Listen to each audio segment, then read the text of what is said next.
My people, no be small thing. UN, EU, and other organizations in the world stand for Biafra, that they are not a terrorist organization. And as they have now trying to block Nigeria not to join the Commonwealth organization due to the issue of terrorist activities, and the issue of killing of Christians in Nigeria. So as it is, the world have now rise up to the call, and they are now saying that the injustice happening in Nigeria is now overdue. The Tinubu government and the jihadist movement, which they have been moving, or which they have been doing for how many years, for centuries, it has now come to an end. And as it is now, they are now crying. Both the north and the south, all of them, they are now in pain, because they have seen that the way they kill Christian in Nigeria is so much. And in this video, you are going to hear everything directly from the United Nations, from other world leaders, the way they describe how Nigeria is and what Nigeria is going to be is up to. So don't try to skip the video. Try to watch it to the end for you to understand, for you to hear everything directly from them, because the nation which is known as the giant of Africa, it is now a nothing of Africa. It is now fallen. So there is no any means of still moving or still holding as a one country. The best way is to divide and to let people to go their own way and to form their own nation. So as you're about to watch, try to like, subscribe, and share it to go around. Let everyone see the injustice happening in the nation. There's an average of more than 30 Christians in Nigeria being killed every single day. More than 7,000 Christians have been killed in Nigeria this year. Yet Nigeria has pushed back against reports such as those. Its Ministry of Foreign Affairs saying earlier that this year that there's plenty of misinformation and misleading reports regarding the supposed targeted killings of Christians. Can I get your response to that? Yeah, the government's speaking nonsense and hoping the world doesn't pay attention. Nigeria today is an epicenter of Christian martyrdom. Since the year 2000, more than 60,000 Christians have been murdered by Islamist groups like Boko Haram, heavily armed Fulani militia. Our organisation's 2023 report I mentioned places Nigeria firmly in the red category, meaning it's persecution, it's not just discrimination. You know, what makes Nigeria unique is that Christians are not even a tiny minority. They make up almost half the population, 100 million people, yet they live as if they're second-class citizens, especially in the north. The Nigerian government's failed to take any meaningful action to prevent attacks, and the violence is relentless. In Benue State alone, one diocese recorded 93 villages attacked, 330 farmers killed in just a year. This past June, a couple months ago, another attack in Benue. A gunman raided a town, killed 100 people, forced 4,000 to leave. And it's not just killings, Gabriella. We're speaking of abductions, burned villages, destruction of churches, millions forced into camps where they lack even the basics. And every single day, Nigerian Christians wake up to the fresh news of kidnappings or attacks. It's not sporadic, it's systematic, it's targeted, it's gone on for decades with little accountability. Good day, sir. Viewers, if you are watching, click on the like button, drop your comment, and also share this program to others. Now, UK, US might suspend Nigeria from the Commonwealth.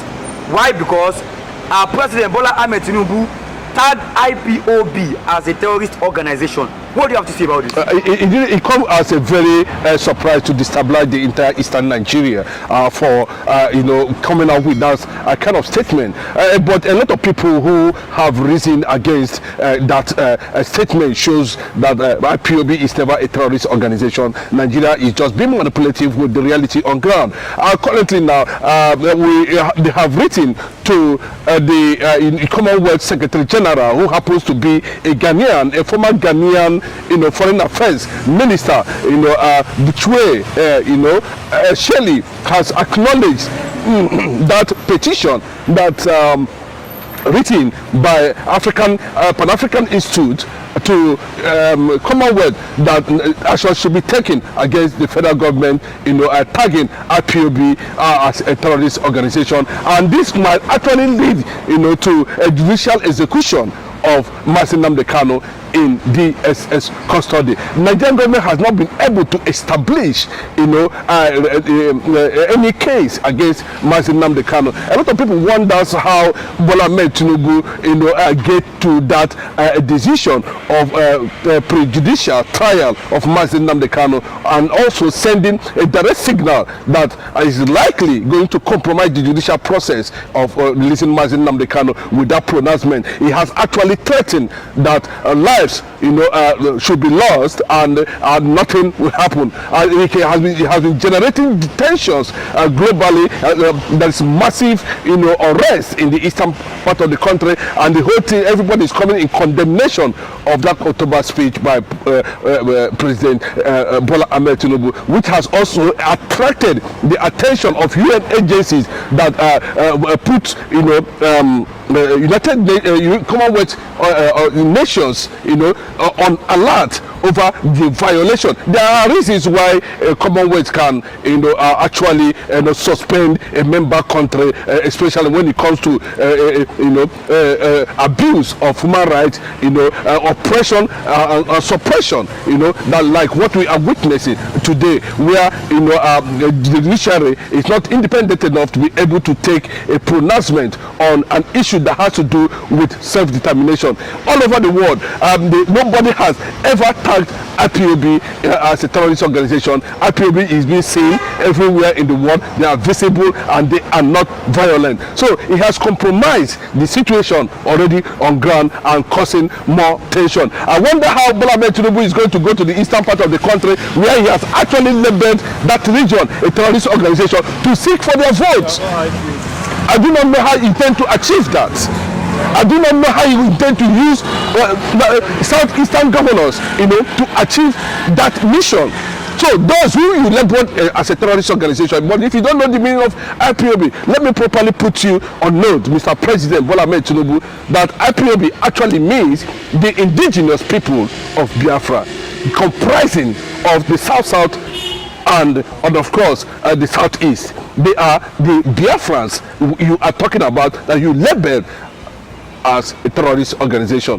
Nigeria have a case to answer, because the suspension, the documents from what we are hearing has reportedly been acknowledged by the Commonwealth General, who happens to be a former minister in Ghana. Her name is Shelley Bochwe, and he has put everybody on alert that if care is not taken, because the world is observing. The last time the Commonwealth suspended Nigeria was around maybe 1995, or during the case of Sarowiwa, until they finally returned to democratic rule, where that they were being acknowledged back as a member state. But now there's this massive violation of a total collapse of democratic principles, and these are the things that will likely lead to suspension, which has been documented properly and be presented to the Commonwealth. The consequences of this is that Nigeria will be disengaged, and of course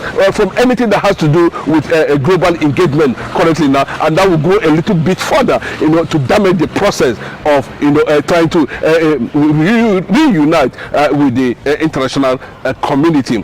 Quite condemnable. I don't know how he intends to achieve that, but a lot of people, the U.S. agency, human rights agency, have written to the congressmen currently now, and they are working on those documents. We don't know what they're going to come out with it at the end of the day. But while we are still talking about global condemnation of Bola Ahmed Tinubu's tag of IPOB as a terrorist organization, that means he is not likely going to go to the eastern part of the country to ask for their votes, because IPOB is an umbrella organization of all the indigenous people of Biafra, as enshrined in the United Nations Charter, which is not a crime.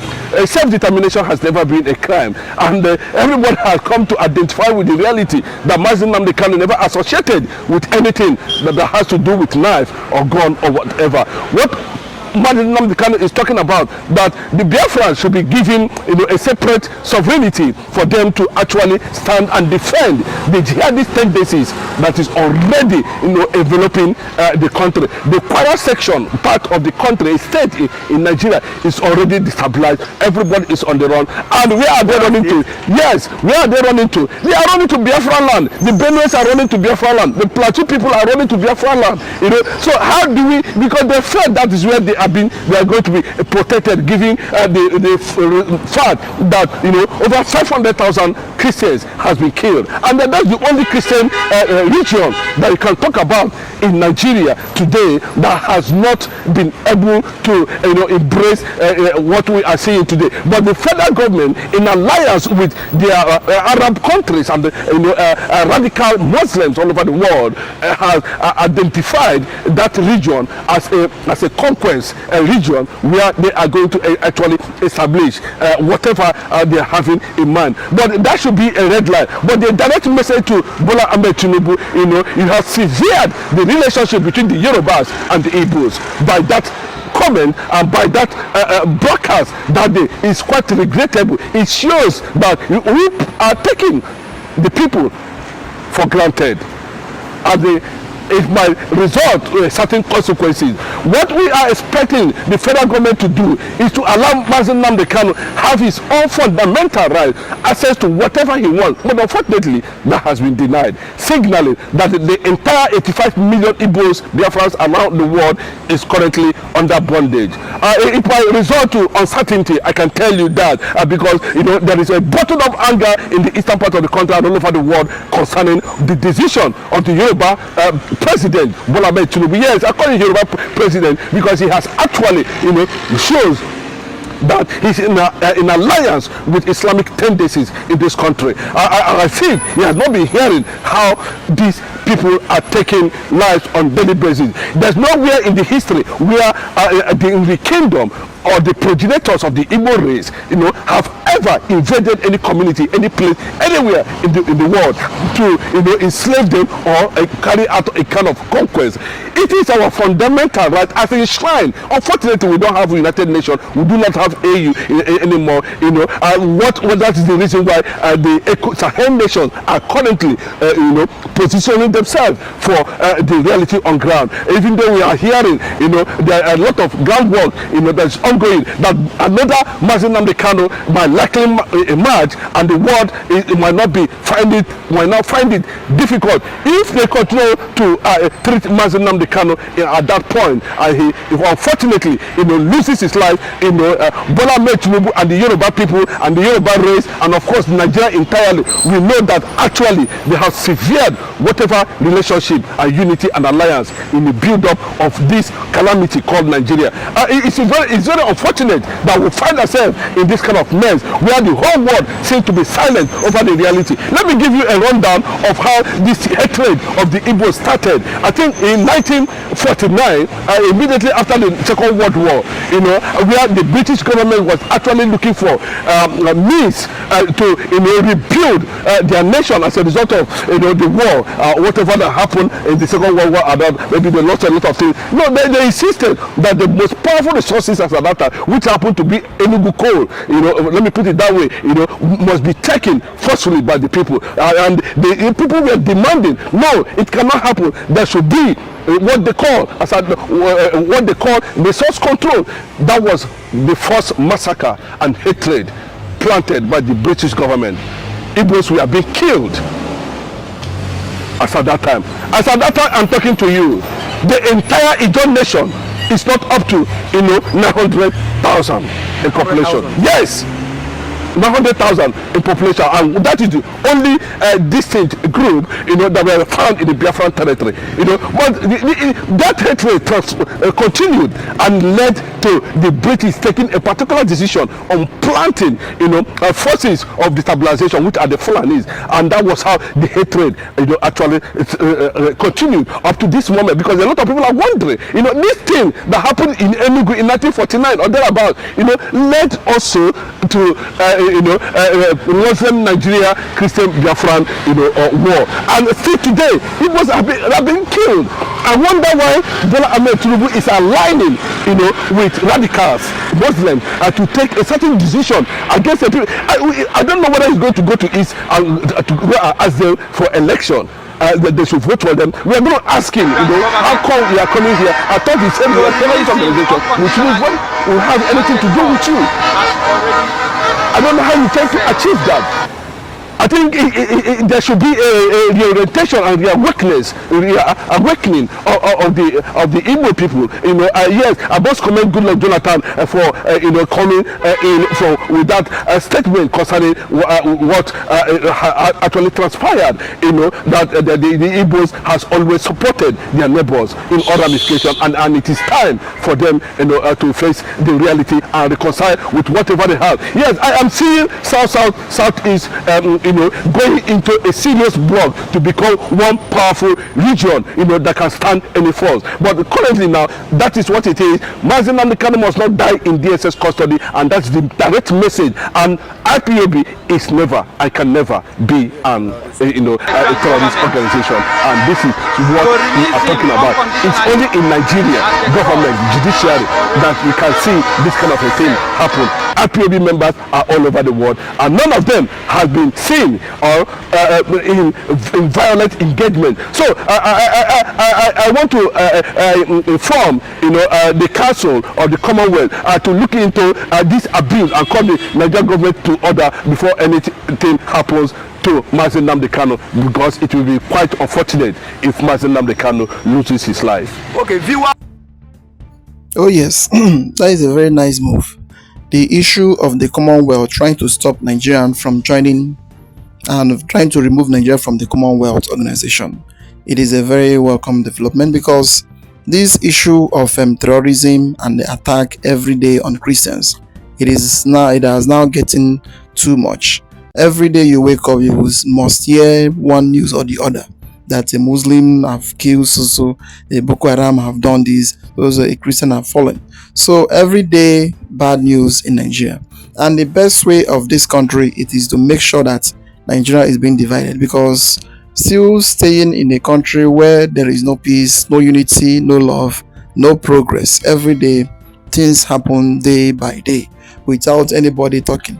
The government, what they believe is only themselves and themselves, their family, their children, and how they will use to fly out in the country whenever there is anybody that is trying to bring out some issue. So the best way it is to divide the nation, let everyone be on their own and survive on your own. The issue of Mazi Nnamdi Kanu, Nigeria, it will be a shame to them, and it is a very big shame to them, because they have now seen that all the plan, all the thing, they are tagging the IPOB. They are saying that Mazi Nnamdi Kanu is not, because they are now trying to link him to the world terrorist, or to the most dangerous terrorist organization in the world, but still yet their name is not there, and Mazi Nnamdi Kanu's name is not there. That is why the way they are doing the judgments in Nigeria, it is not favoring them. And if there is any country that have tagged IPOB, a terrorist organization, that would have used that link, or they would have used that way to use it to pin Nnamdi Kanu that is a terrorist. But it's only Nigeria that Mazi Nnamdi Kanu used to call a terrorist group. So the nation as a Nigeria, they don't even know where they belong, and they don't even know what they are doing. I love it the way UN and the way US is pushing this their bill to sanction on Nigeria. Is a very good thing, because at least when their bill finally come through, it will make the government of Nigeria to know, yes, it is no more a game like before again. It is no more a game. It is now a very serious thing. So, and the issue of Mazi Nnamdi Kanu, I hope and I believe that Nigeria, they will reason, but they will reason with a shame, because all the evil they are doing against their citizens, everybody is now seeing it, that Nigeria is, in fact, is a very, very demonic and a very corrupt nation, which everybody knows that. So there is no need of still keeping and still making Nigeria to remain as one. Well, I would like to hear your comment down below. Like, subscribe, and share the video to go around for everyone to see what is really happening in the nation. Thank you for watching.